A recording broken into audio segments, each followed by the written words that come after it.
Welcome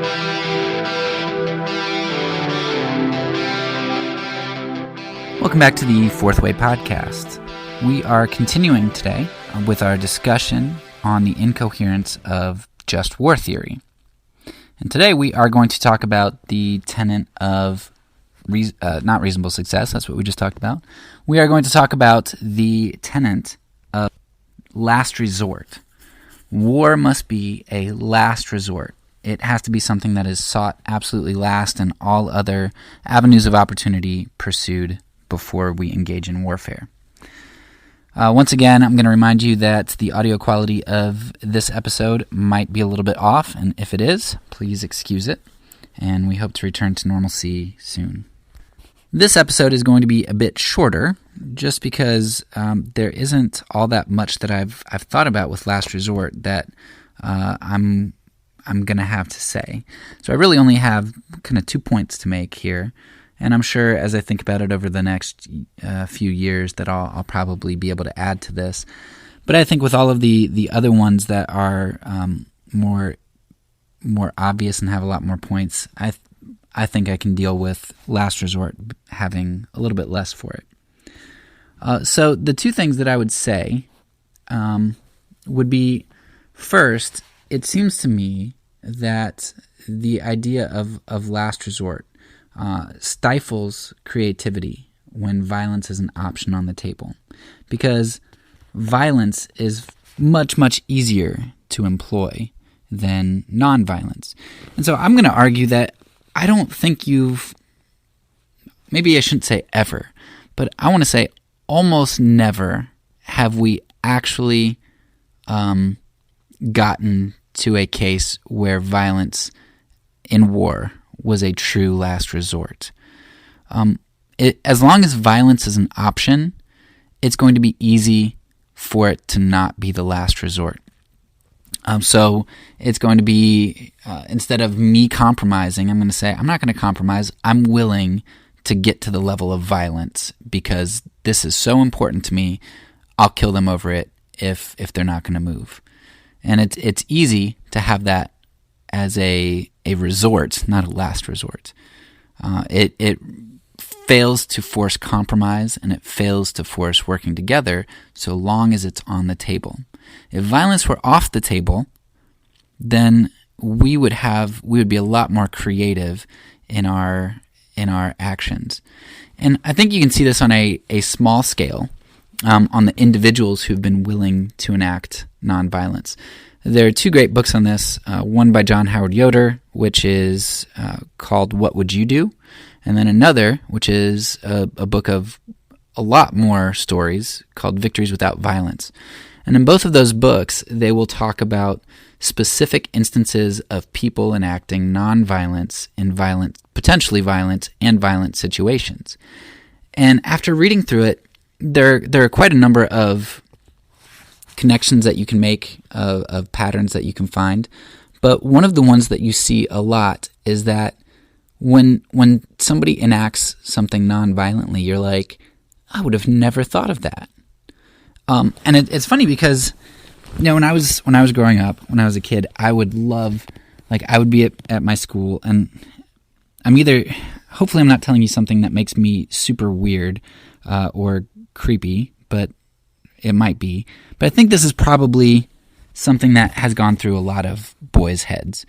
But while I was at school, I would imagine a school shooter coming through. And I would imagine being the brave person who somehow snuck behind them and grabbed their gun and took them out, right? Got them all taken care of and saved everybody, saved the day. That was what I imagined. And I would love to fantasize about warfare and being a hero and just resolving things violently. But recently, after reading these two books I mentioned, I've actually started, and this is probably weird for a 34-year-old, you can probably understand more from my middle school perspective, imagining shooting bad guys.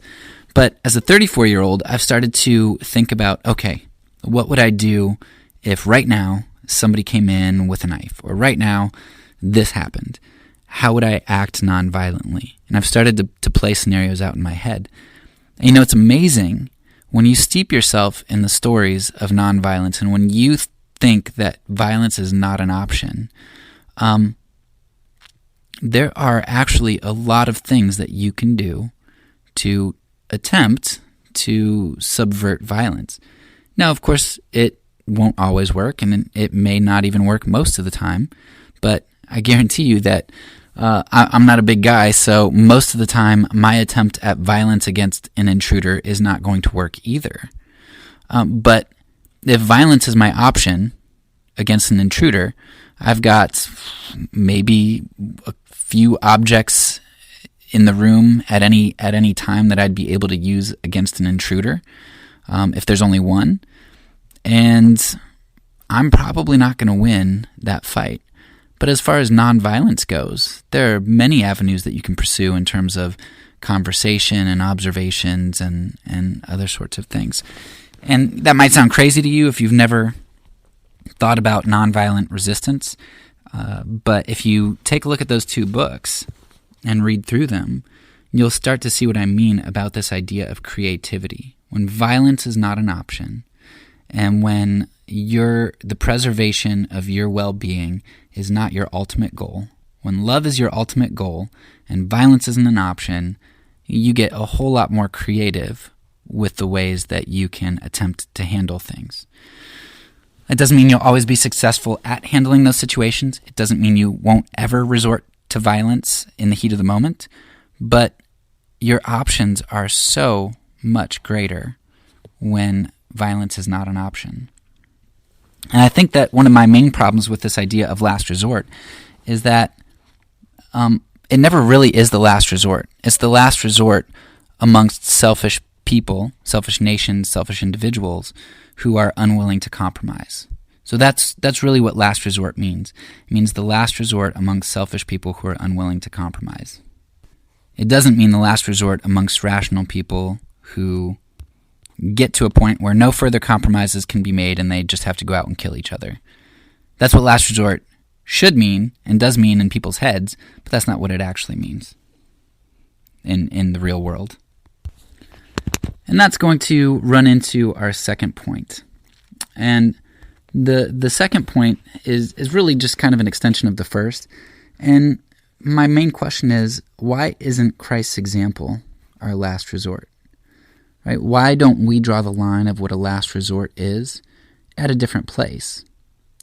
And to kind of highlight that, I want to read an extended excerpt from one of the stories in Yoder's What Would You Do book. And this is the one by Henry Hodgkin, entitled No Revolver as a Last Resort.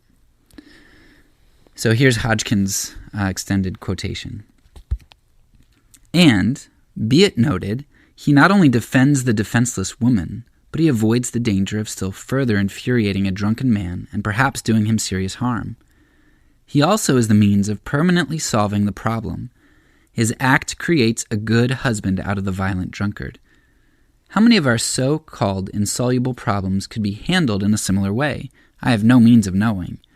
But it is clear that, given a real interest in the offender and a passionate desire to change his evil mind into a right one, there are many situations that can be dealt with quietly, which seem, on the face of it, to demand that we should call more vigorous methods. The fact is that the resort to force in most cases implies a disbelief in God and in man. It is a surrender of the higher method for a lower, easier, and, be it noted, a less ultimately effective way of meeting evil. I remember discussing a similar problem with a friend during the recent war, and he said to me, "Yes, I should wish to use all the spiritual force which I could command, but I should like to have a revolver in my pocket to use if the worst came to worst." Now, the view of the place of coercion that I am here maintaining is emphatically not that of my friend. It is not a case of turning to coercion as a last resort, but using it, if at all, as part of the method of love. The last resort in the mind of Jesus seems to have been the supreme appeal of forgiving love. If that failed, nothing else would succeed for the end he had in view. With the revolver in our pocket, so to speak, we missed the power to make the final appeal of goodwill. So what was Hodgkin saying? He was saying that Jesus shows us what the last resort is, and the last resort is not violence. The last resort is being willing to lay down our lives for others in love. When we're willing to use violence, we fail to tap into the power of God. We fail to trust Him with our lives. We fail to trust Him with the heart of of the aggressor who is attacking us. We fail to trust that He can bring good out of evil. We just fail to trust Him through all of it, and in being willing to have the same last resort that He Himself had in Jesus Christ. And that's a problem for us Christians, and that's a big problem for just war theory. So, that's all for now. Peace, and because I'm a pacifist, when I say it, I mean it.